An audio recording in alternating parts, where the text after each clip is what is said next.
Il y a seulement 3 semaines, Google a fait l'une des plus grosses mises à jour sur le marché français. C'est pas juste un changement d'algorithme, mais c'est une adaptation à la façon dont les gens consomment. Et si tu as aujourd'hui un business qui génère des clients grâce à Google, ça te concerne directement et je vais tout expliquer de A à Z. Alors si tu vois pas de quoi je parle, moi je parle directement de ça.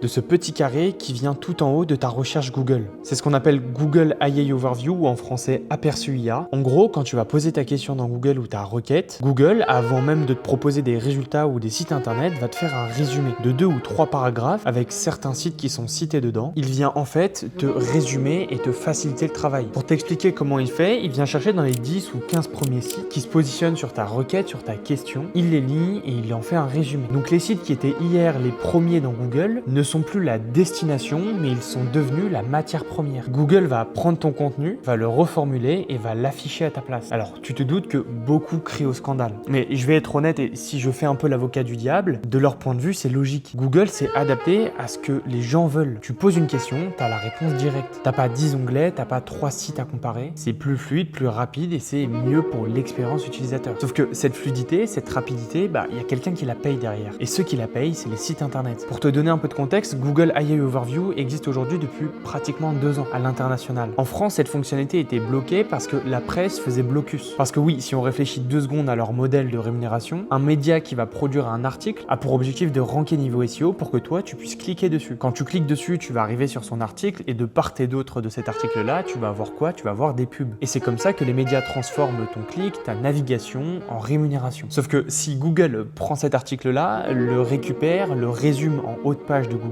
en tant qu'utilisateur, tu n'as même plus besoin d'aller sur le média. Et donc du coup, leur modèle économique s'effondre complètement. Et c'est pour ça que les éditeurs français se sont battus pendant des années. C'est le dossier qui s'appelle droit voisin et ça a coûté genre 500 millions, je crois, à Google en 2021, sans compter les 250 millions qu'ils ont redû mettre sur la table en 2024. Mais le 22 juillet 2026, ils ont réussi leur coup avec un accord et la fonctionnalité est donc sortie en France. Maintenant, tu vas me dire, ok, mais Pierre-Louis, pourquoi ça me concerne moi? Eh bien, il faut comprendre que cette IA, elle ne se déclenche pas à toutes les recherches. Elle se déclenche sur un type de recherche précise à travers les 4 familles de recherche. Regarde, si on les recense, on a premièrement le navigationnel. C'est quelqu'un qui connaît déjà ta marque, il veut justement arriver sur ton site internet et il va taper le nom de ta marque dans Google. Deuxième type de recherche, c'est l'informationnel. La personne, elle veut s'informer. C'est quoi, comment faire, pourquoi. Le troisième type de recherche, c'est le commercial. La personne ici, elle veut comparer les meilleurs, les avis, X marque ou Y. En gros, elle a déjà le portefeuille sorti, mais elle est en train de réfléchir chez qui elle va acheter. Et enfin, le numéro 4, c'est le transactionnel, c'est quelqu'un qui veut acheter. Elle va taper devis, prix, elle a déjà la carte bleue sortie et là, elle va passer à l'action. Pourquoi je t'explique tout ça? Parce que, en fait, les chiffres sont littéralement aberrants. Une recherche qui va commencer par comment, pourquoi, va déclencher à 60% des cas Google AI Overview. Même cas, une recherche de plus de 10 mots va déclencher Google AI Overview dans 53% des cas. Tandis qu'une recherche à seulement 2 mots va déclencher à seulement 8% des cas. On a aussi la data, par exemple, par rapport au secteur. Donc, sur tout ce qui est santé, ça va être dans 88% des cas une activation de Google AI Overview. Sur l'éducation, on tourne aussi pareil, on est sur les 80-83%. Un pourcentage d'activation aussi similaire dans le côté logiciel B2B. Mais par contre, on a des secteurs complètement différents comme l'immobilier ou l'e-commerce où là, on va tourner entre 5 à 3%. Et en fonction de ton secteur, il faut vraiment que tu comprennes ça parce que cet aperçu IA, ce petit bloc Google AI Overview, il n'est pas sans répercussion. Quand il s'active, le clic sur le premier lien du site internet qui va le mieux ranker dans Google passe de 15% à 8%. En gros, il perd la moitié de ses clics. Alors, pourquoi je t'explique ça? C'est que si ton trafic vient de gens qui veulent acheter, qui ont déjà la carte bleue sortie, ou même des gens qui vont taper ton nom, donc du navigationnel, tu ne vas pas perdre la moitié de ton business, ou du moins pas encore. Mais par contre, on a un vrai besoin à s'adapter et à passer de rankable dans Google à citable dans l'IA. Car certes, on va avoir beaucoup moins de clics, beaucoup moins d'impressions, mais on va avoir des taux de conversion qui vont largement augmenter. Dans cette vidéo, j'ai été un peu long et je t'ai expliqué vraiment le quoi. Dans les prochaines vidéos, je t'expliquerai le comment. Je vais te montrer exactement les stratégies qu'on met en place et qu'on déploie pour nos clients pour devenir la source que l'IA cite, où les batailles se jouent vraiment